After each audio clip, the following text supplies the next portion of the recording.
नरेंद्र मोदी के कॉन्फिडेंस की दाद तो देनी ही चाहिए। वे जो फैसला ले लेते हैं आसानी से बदलते नहीं हैं। राजकोट के भाजपा प्रत्याशी पुरुषोत्तम रूपाला ने ठाकुर महिलाओं के बारे में अपशब्दों का इस्तेमाल किया। इससे गुजरात से लेकर पश्चिमी यूपी तक ठाकुरों में उबाल है। लेकिन भाजपा या कहें कि नरेंद्र मोदी ने राजकोट का प्रत्याशी नहीं बदला। यह कॉन्फिडेंस कहाँ से आता है? क्या इस कॉन्फिडेंस की वजह वही है जिसका अक्सर लोग जिक्र करते हैं, यानी ईवीएम? राजकोट से चली आग वेस्ट यूपी तक आ गई। यहाँ भाजपा का विरोध और बहिष्कार शुरू हो चुका है। मेरठ की ठाकुर चौबीसी से उठी भाजपा के विरोध की आग अब सहारनपुर तक पहुंची। क्षत्रिय स्वाभिमान महाकुंभ में ठाकुरों ने बीजेपी के विरोध का ऐलान कर दिया है। क्षत्रिय समाज सम्मान से समझौता करने के लिए बिल्कुल तैयार नहीं है। उसने ऐलान कर दिया है कि भाजपा को इस लोकसभा चुनाव में सबक सिखा देंगे। क्या ठाकुरों के विरोध के चलते भाजपा का मिशन 80 का लक्ष्य खतरे में आ गया है? ठाकुर पश्चिम यूपी में भाजपा का रथ रोक देंगे। सहारनपुर के नानोता में बीजेपी के खिलाफ क्षत्रिय स्वाभिमान महाकुंभ हुआ, जिसमें हरियाणा और राजस्थान सहित कई प्रदेशों के क्षत्रिय समाज के लोग नेता पहुंचे थे। यहाँ उम्मीद से कई गुना भीड़ उमड़ी। इस भीड़ ने भाजपा की पेशानी पर बल डाल दिए हैं। बात राजकोट के प्रत्याशी बदलने से आगे का मामला जा चुका है। क्षत्रिय समाज का आरोप है कि पश्चिम यूपी में ठाकुरों की अनदेखी की जा रही है। राजनीतिक रूप से उन्हें कमजोर किया जा रहा है।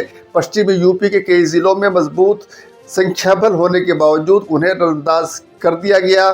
क्षत्रिय समाज संघर्ष समिति के अध्यक्ष डॉक्टर विक्रम सिंह पुंडीर का कहना है कि क्षत्रिय समाज अब एक मंच पर आ गया है। अपने स्वाभिमान की लड़ाई हमेशा लड़ेगा और लड़ता रहेगा। बीजेपी का बहिष्कार करेगा।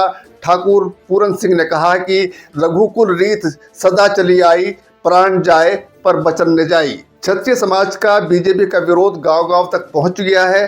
सरधना विधानसभा की ठाकुर चौबीसी में भाजपा के बायकॉट के पोस्टर लगे। कपसाड़ पंचायत में भी भाजपा के बायकॉट का ऐलान हुआ। सहारनपुर के नानोता में तो भाजपा विरोध ने सीमा ही तोड़ दी। ऐसा लगता है कि मुजफ्फरनगर लोकसभा सीट से बीजेपी प्रत्याशी डॉक्टर संजीव बालियान, मेरठ लोकसभा सीट से अरुण गोविल, सहारनपुर लोकसभा सीट से राघव लखनपाल, कैराना लोकसभा सीट से प्रदीप चौधरी, गाजियाबाद लोकसभा सीट से प्रत्याशी अतुल गर्ग की मुश्किलें बढ़ गई हैं। उधर सरधना से भाजपा के पूर्व विधायक संगीत सोम के समर्थक मुजफ्फरनगर से भाजपा प्रत्याशी संजीव बालियान को हराने पर तुल चुके हैं। संगीत सोम ने सांसद संजीव बालियान पर बड़ा पलटवार किया। उन्होंने कहा कि मैं विकास की राजनीति करता हूं, गुंडों को सहारा नहीं देता। मैं जातिवादी राजनीति नहीं करता। गुंडे पालेंगे वो, 10 साल लोगों के बीच नहीं जाएंगे वो, लोगों को गाली देंगे, लोगों से गुंडागर्दी करेंगे वो, 19 के बाद सबको देखने की बात करेंगे। सोम ने कहा कि संजीव बालियान का स्तर मुझसे बात करने का नहीं है। मैं संजीव बालियान का नहीं, बीजेपी का प्रचार करता हूं। इस नाराजगी का डैमेज कंट्रोल करने के लिए मुख्यमंत्री योगी आदित्यनाथ सरधना पहुंचे।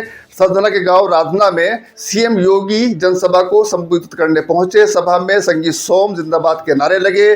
स्टेज पर बोलने आए मुजफ्फरनगर प्रत्याशी संजीव बालियान का जबरदस्त विरोध हुआ। सभा में आए ग्रामीणों ने विरोध किया। संजीव बालियान के बोलते समय ऊपर हाथ उठाकर विरोध किया। संजीव बालियान 5 मिनट भी नहीं बोल सके। क्षत्रिय समाज भाजपा का कोर वोटर रहा है, लेकिन पश्चिम यूपी में इस बार ये कोर वोटर बेहद गुस्से में है। गाजियाबाद में क्षत्रिय समाज से आने वाले वीके सिंह का टिकट काट दिया गया। क्षत्रिय समाज चाहते थे कि किसी क्षत्रिय को ही टिकट दिया जाए। लोकसभा चुनाव में बीजेपी को नुकसान पहुंचाने के लिए क्षत्रिय समाज पूरे पश्चिमी यूपी में पंचायत कर रहा है। मेरठ के सरधना इलाके की ठाकुर चौबीसी में 16 अप्रैल को पंचायत बुलाई गई है। ये ठाकुर चौबीसी मुजफ्फरनगर लोकसभा क्षेत्र का हिस्सा है। इसी ठाकुर चौबीसी के कपसाड़ में भी अभी कुछ दिन पहले पंचायत हो चुकी है और अब खेड़ा में पंचायत होगी। राजपूत उत्थान सभा के राष्ट्रीय अध्यक्ष अजय सोम ने बताया कि तस्वीर साफ है, बीजेपी का बहिष्कार है और 16 को साफ हो जाएगा कि हम कितने ताकतवर हैं और किस किस की जीत का समीकरण बिगाड़ेंगे। तो क्या वेस्ट यूपी में भाजपा का रथ फंस गया है? गोदी मीडिया में आपको ये खबर नहीं मिलेगी, नहीं गोदी अखबारों ने इसे छापा है। गोदी मीडिया और गोदी अखबार इंडिया गठबंधन को लेकर खबरें छापते हैं। जैसे उदाहरण के लिए अपने ही जाल में फंसी कांग्रेस, महाराष्ट्र में सीट बंटवारे से कांग्रेस में नाराजगी, टूटी हुई शिवसेना, एनसीपी के सामने क्यों झुकी कांग्रेस, आखिर क्यों आना पड़ा बैकफुट पर कांग्रेस को, आधी आधी खबरें मिलेंगी।